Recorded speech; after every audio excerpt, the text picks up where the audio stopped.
அனைவருக்கும் வணக்கம். அனுஷம் ஷேர்ஸ்க்கு உங்களை மீண்டும் வரவேற்கிறோம். இது உங்களின் நிதி மற்றும் பங்கு சந்தை சார்ந்த கற்றலுக்கு ஒரு நம்பகமான சேனல் என்பதில் பெருமிதம் கொள்கிறோம். இன்றைக்கி இந்த வீடியோவில் ஒன்றிய அரசின் பட்ஜெட் 2025 பற்றி பார்க்க போகிறோம். இந்த பட்ஜெட் மூலமாக அரசு இந்த ஆண்டோட பொருளாதார வளர்ச்சிக்கான அடித்தளத்தை அமைக்கிறது. இதை பேஸ் பண்ணி எந்த செக்டார்கள் மற்றும் பங்குகள் பெரிய வளர்ச்சி அடைய இருக்குன்னு இந்த வீடியோவில் ஆராய போகிறோம். நீங்கள் உங்களோட 2025க்கான முதலீட்டு போர்ட்ஃபோலியோவை திட்டமிட போகிறீங்கன்னா இந்த வீடியோ உங்களுக்கு தான். கடைசி வரை பாருங்கள். வீடியோக்குள்ளே போகிறதுக்கு முன்னாடி ஒரு டிஸ்க்ளைமர், நான் செபி ரிஜிஸ்டர்ட் அட்வைசர் கிடையாது. இந்த வீடியோ முழுக்க எஜுகேஷனல் அண்ட் இன்ஃபர்மேஷனல் பர்பஸுக்கு தான்.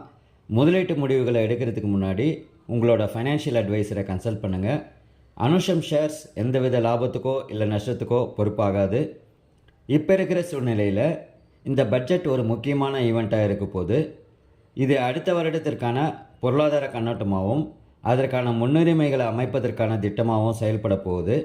இதை நாம் கவனத்தில் எடுத்துகிட்டு வளர்ச்சியை கொடுக்க போகும் செக்டார்களை கண்டறிஞ்சு நமது முதலீடுகளை அதுக்கு தகுந்த மாதிரி அமைக்க நிச்சயம் இந்த வீடியோ உங்களுக்கு ஹெல்ப் பண்ணணும்னு நினைக்கிறேன். இந்த வருஷம் renewable energy, infrastructure, defence, banking, semiconductors and railway செக்டார்கள் முக்கியத்துவம் பெறும்னு எதிர்பார்க்கப்படுது. இந்த ஒவ்வொரு செக்டாரில் இருந்தும் சிறந்த பங்குகளை வடிகட்டி இங்கே உங்களுக்கு ஒரு லிஸ்ட் எடுத்து வச்சுருக்கோம். அதை பற்றி பார்க்கலாம் வாங்க.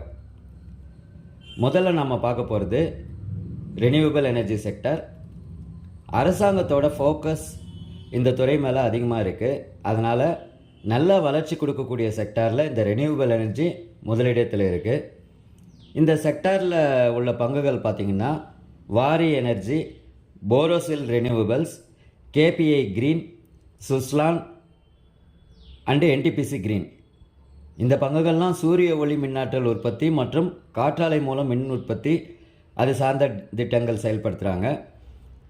இந்த துறைக்கு பிஎம் சூரியகர் முஃப்தி பிஜ்லி யோஜனா மூலமாக அரசு அதிகமான நிதி ஒதுக்கீடுகள் செய்யும்போது இந்த நிறுவனங்கள் அதன் மூலமாக பயனடையும் வாய்ப்புகள் அதிகமாக இருக்குது. அடுத்ததாக பொதுத்துறை வங்கிகள். அரசு இந்த பொதுத்துறை வங்கிகளோட மூலதனத்தை அதிகரிக்கவும் மேலும் வங்கியின் செயல்பாடுகளில் சில திருத்தங்கள் செய்யவும் வாய்ப்புள்ளது. அதனால் SBI, Bank of India, India Bank, அப்புறம் சென்ட்ரல் பேங்க் ஆஃப் இந்தியா போன்ற இந்த வங்கி பங்குகள் நன்மை அடைய வாய்ப்புள்ளது. அடுத்து நம்ம பார்க்க போகிறது டிஃபென்ஸ் செக்டர். இந்த செக்டார் மிகவும் முன்னுரிமை வாய்ந்த ஒரு செக்டார். அரசு எப்பவும் தேசத்தோட பாதுகாப்புக்கு அதிகமாக செலவு பண்ணுவாங்க.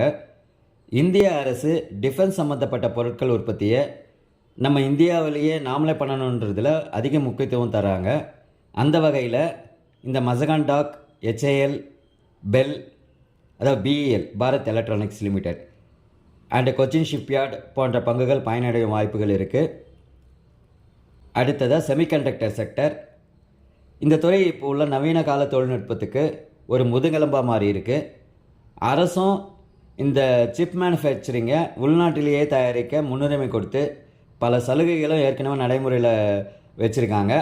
இது இன்னும் அதிகரிக்க வாய்ப்பு இருக்கிறதுனால இந்த துறை சார்ந்த பங்குகளான Dixon technologies, HCL tech and BEL போன்ற நிறுவனங்கள் அதிகமாக பயனடையும் வாய்ப்பு இருக்குது. கடைசியாக நாம் பார்க்க போகிறது இந்த ரயில்வே துறை. இந்த ரயில்வே செக்டார்ஸில் அதாவது இன்ஃப்ராஸ்ட்ரக்சர் டெவலப்மெண்ட்டுன்றது எப்போவுமே பட்ஜெட்டோட ஒரு ப்ரியாரிட்டியாக இருக்கும். அதனால் ரயில்வே செக்டாரில் இருக்கிற இந்த பங்குகள் இர்கான், RVNL, IRCTC, அப்புறமா ரைட்ஸ் இது போன்ற பங்குகள் நல்ல வளர்ச்சி அடைய வாய்ப்பு இருக்குது. இப்போது நாம் இந்த வீடியோவில் பார்த்த இந்த வாய்ப்புகளை சரியான முறையில் உபயோகிக்கணும்னா நீங்கள் என்ன செய்யணும்? அதுக்கும் ஒரு 3 டிப்ஸ் இங்கே வச்சுருக்கேன் பாருங்கள். நீங்கள் முதலீடு செய்ய போகிற பங்கை முதல்ல தரோவாக ஆராய்ச்சி பண்ணுங்கள். உங்கள் போர்ட்ஃபோலியோவை டைவர்சிஃபை பண்ணுங்கள். உங்களோட பணத்தை ஒரே இடத்துல முடக்கிடாதீங்க. லாங் டேர்ம் பர்ஸ்பெக்டிவில் வச்சுக்குங்க. ஏன்னா பட்ஜெட்டோட செயல்பாடுகள் மூலமாக இந்த நிறுவனங்கள் செயல்பட ஆரம்பித்து பயன் தர கொஞ்சம் நாள் ஆகும். அதனால் லாங் டைமாக இருக்கும்போது உங்களுக்கு அது நல்ல பயனை கொடுக்கும். இது வரைக்கும் வீடியோவை முழுமையாக பார்த்த நண்பர்கள் அனைவருக்கும் மிக்க நன்றி. இந்த வீடியோ உங்களுக்கு உபயோகமாக இருந்ததுன்னா லைக் பண்ணுங்கள். அனுஷம் ஷேர்ஸ் சேனலை தொடர்ந்து வாட்ச் பண்ணுங்கள். இது போன்ற மார்க்கெட் இன்சைட்ஸ் உங்களுக்கு உடனுக்குடன் இங்கே நாங்கள் அப்லோட் பண்ணுவோம். நீங்கள் இந்த 2025 பட்ஜெட்டை பேஸ் பண்ணி எந்த செக்டார் ஷைன் ஆகும்னு நினைக்கிறீங்களோ அதை நீங்கள் கமெண்ட்டில் சொல்லுங்கள். Thank you friends.